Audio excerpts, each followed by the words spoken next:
Hello students, welcome to account class. पिछली video में हमने सीखा था कि रीवैल्यूएशन अकाउंट की अकाउंटिंग ट्रीटमेंट इन दो कंडीशन पर आधारित होती है। तो पिछली वीडियो में पहला कंडीशन हम सीख चुके हैं।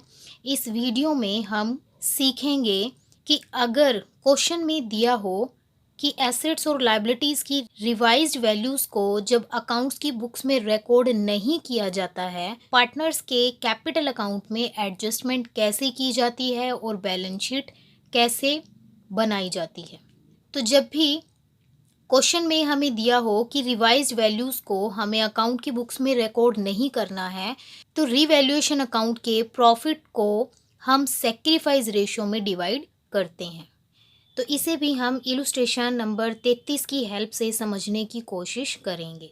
तो इलुस्ट्रेशन नंबर 34 में हमें बोला गया है कि इलुस्ट्रेशन नंबर 33 को लेकर ही हमें क्वेश्चन सॉल्व करना है, जिसमें पहली कंडीशन दी गई है कि एसेट्स और लायबिलिटीज़ के रिवाइज्ड वैल्यूज़ को हमें रिकॉर्ड नहीं करना है। दूसरी बात हमें बोली गई है कि जनरल रिजर्व को पार्टनर्स के कैपिटल अकाउंट में डिस्ट्रीब्यूट नहीं करना है और एक जर्नल एंट्री की हेल्प से हमें पार्टनर्स के कैपिटल अकाउंट में एडजस्टमेंट करनी है और साथ में बैलेंस शीट भी तैयार करनी है। तो पिछले वीडियो में हम इलुस्ट्रेशन नंबर 33 का रिवैल्यूएशन अकाउंट बनाना सीख चुके हैं। अब इलुस्ट्रेशन नंबर 34 के अकॉर्डिंग रिवाइज्ड वैल्यूज़ को बुक्स में रिकॉर्ड नहीं करना है, इसीलिए रिवैल्यूएशन अकाउंट के प्रॉफिट को हमें सेक्रीफाइस रेशियो में डिवाइड करना है। तो रिवैल्यूएशन अकाउंट के प्रॉफिट को सेक्रीफाइस रेशियो में डिवाइड करना है। जनरल रिजर्व को कैपिटल अकाउंट में ट्रांसफ़र नहीं करना है, इसीलिए जनरल रिजर्व को भी हम सेक्रीफाइस रेशियो में डिवाइड करेंगे। और गुडविल के लिए एक ही ऑप्शन होता है, गुडविल को हम हमेशा ही सेक्रीफाइस रेशियो में। इन तीनों को जब सेक्रीफाइस रेशियो में डिवाइड करना है तो तीनों का टोटल करके एक सिंगल जर्नल एंट्री पास कर लेंगे। अब इन तीनों के टोटल को डिवाइड करने के लिए हमें सेक्रीफाइस रेशियो की ज़रूरत पड़ेगी। तो क्वेश्चन में हमें ए बी सी का ओल्ड रेशियो दिया है और न्यू रेशियो दिया है। इन दोनों की हेल्प से हम तीनों पार्टनर्स के सेक्रीफाइस रेशियो निकाल लेंगे। सेक्रीफाइस रेशियो निकालने के बाद हमें पता चला कि ए को गेन हुआ है, बी और सी को सेक्रीफाइस हुआ है। अब इन तीनों के टोटल को सेक्रीफाइस रेशियो में हम डिवाइड कर लेंगे। जिसको गेन हुआ है उसको हम डेबिट करेंगे और जिसको सेक्रीफाइस हुआ है उनको हम क्रेडिट करेंगे। इसीलिए ए को डेबिट किया है, बी और सी को क्रेडिट किया गया है। और जो भी इनका सेक्रीफाइस रेशियो आया है, 50,400 को सेक्रीफाइस रेशियो में डिवाइड करके ए के कैपिटल अकाउंट को डेबिट किया है 3500 से और बी के कैपिटल अकाउंट को क्रेडिट किया है 2100 से, सी के कैपिटल अकाउंट को क्रेडिट किया है 1400 से। इस जर्नल एंट्री का मतलब है कि ए अपने कैपिटल अकाउंट में से 3500 रुपये निकाल के 2100 बी को देगा और 1400 रुपये सी को देगा। अब इस जर्नल एंट्री को हम कैपिटल अकाउंट में एडजस्ट करेंगे। तो सबसे पहले हम बैलेंस शीट में से पार्टनर्स के कैपिटल अकाउंट के बैलेंस को ट्रांसफ़र कर लेंगे। अब इस जर्नल एंट्री को हमें कैपिटल अकाउंट में डालना है।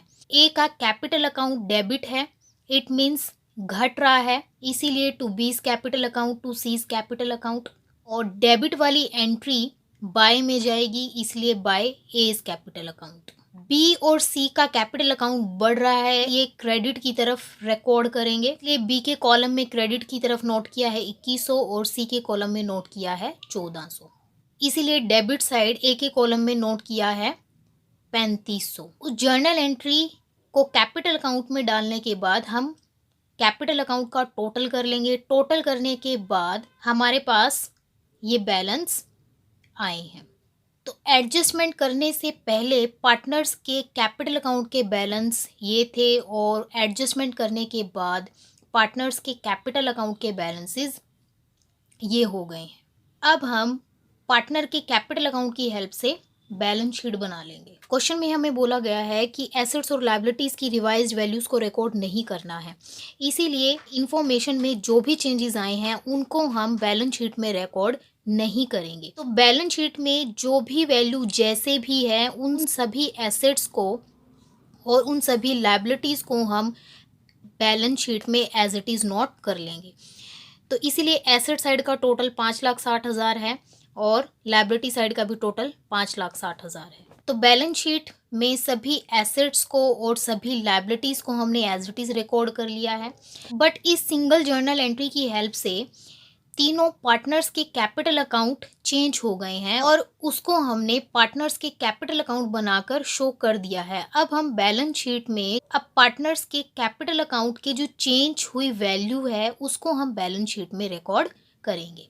इसीलिए पूरी बैलेंस शीट में इफेक्ट सिर्फ और सिर्फ पार्टनर्स के कैपिटल अकाउंट पे पड़ा है। तो क्वेश्चन में बैलेंस शीट का जो टोटल दिया गया है वही टोटल हमारा आएगा, क्योंकि हमने पार्टनर्स के कैपिटल अकाउंट को छोड़कर किसी भी एसेट्स और लायबिलिटीज़ की रिवाइज्ड वैल्यू को हमने रिकॉर्ड नहीं किया है। इस चैप्टर में हमने ये 5 चीज़ें सीखी हैं। यही 5 चीज़ें आगे आने वाले चैप्टर्स में हमारी बहुत हेल्प करेंगी। यदि आपने इस चैप्टर में इन 5 चीज़ों को अच्छे से सीखा है तो आने वाले चैप्टर्स में आपको कोई प्रॉब्लम नहीं होगी। उम्मीद है कि आपको change in profit sharing ratio among existing partner chapter की ये सारी चीज़ें क्लियर हो गई होंगी।